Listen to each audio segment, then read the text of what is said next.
To people who were asking questions and wanted to know why I wasn't answering, but I wasn't able to. I was either in a coma half the time, or in an oxygen tent, or having my lungs cleaned daily. I was struck by infection and one end of the stick to the other. It was a very difficult situation health-wise. But I survived it by the grace of God and my team and my friends who have helped nurse me back to health.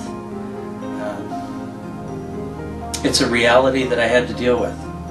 A lot of people recently, who only recently found out about this, have said, well, why didn't I come out publicly with some announcement? Because if I would have done that, there are people that would have spun this information and said that I was doing it as a publicity stunt. Well, that's why we didn't talk about it. That's one of the reasons. The other reason was I was so sick and crippled by what happened. My own team didn't know whether I was going to survive or not, and at that point everything was on hold. Everything.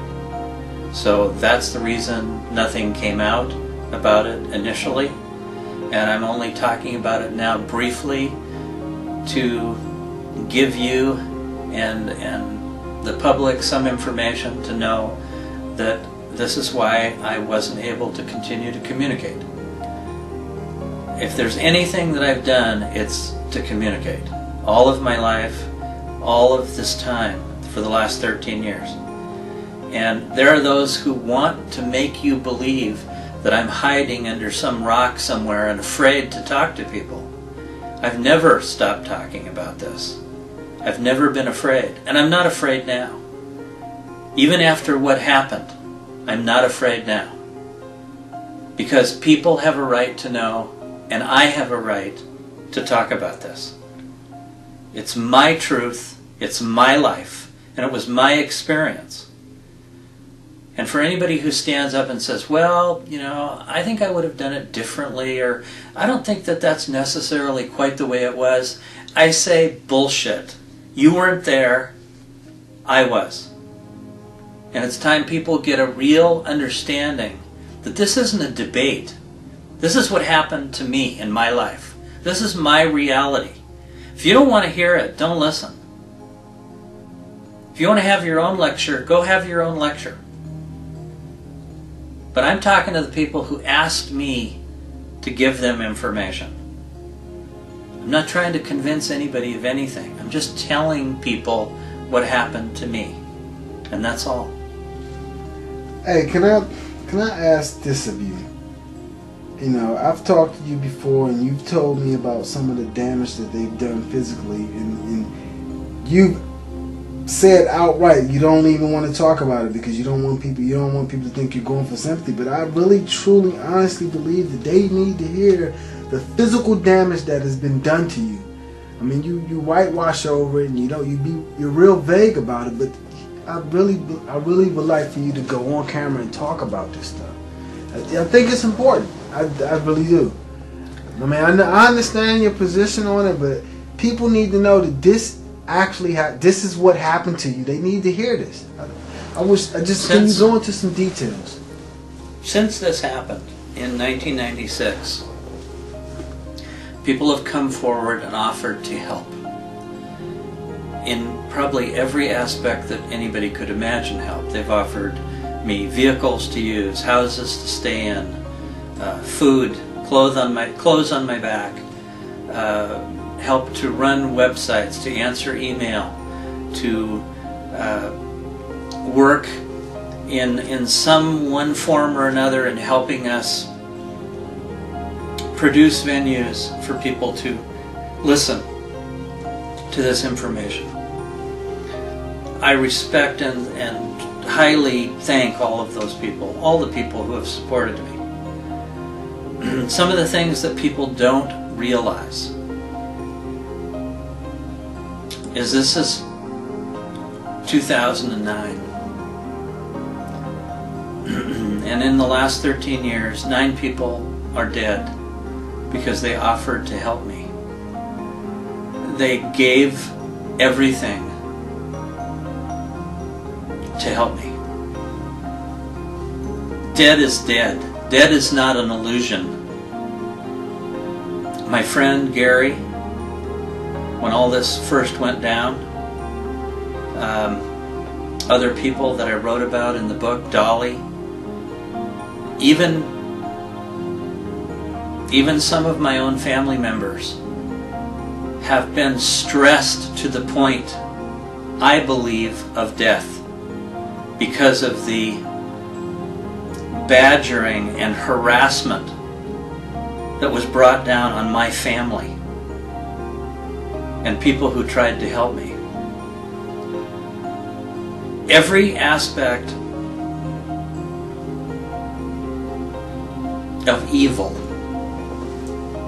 has been wielded at me and people who have set out to support me within my team, within my group.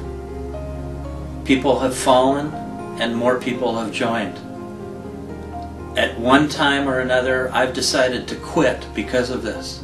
I've said it wasn't worth it. You know, I'm not going to take anybody else's life with me. And people have picked up the sword and pushed me forward to continue.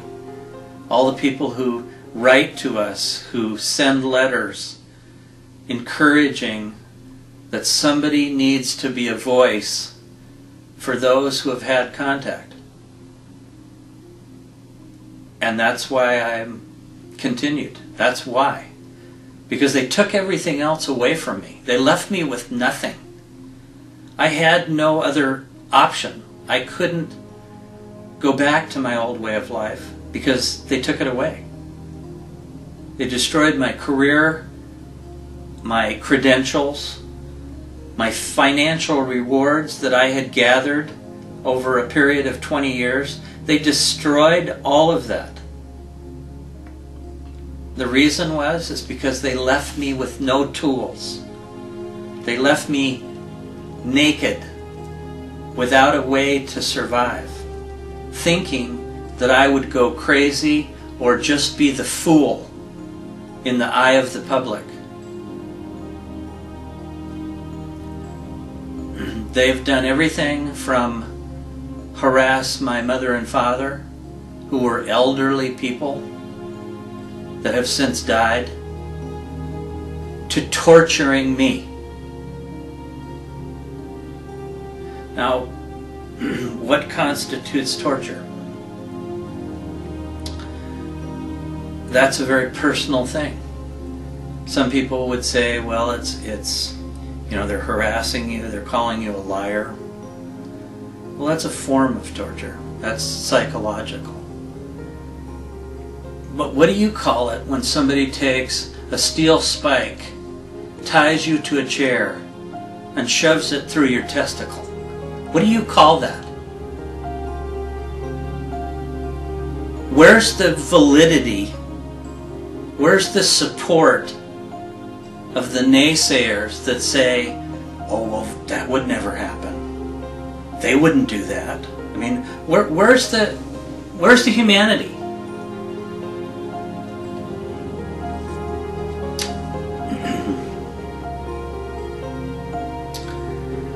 People don't know. People don't realize. I realize in talking to groups all over the world that there are guidelines that I try to meet with respect to the audience that I'm speaking to. I realize that some people only come because they're interested in the phenomena. But right now we're talking about a reality of life and death. We're talking about torture. We're talking about the pursuit of trying to silence information, which is the same thing that was done in World War II,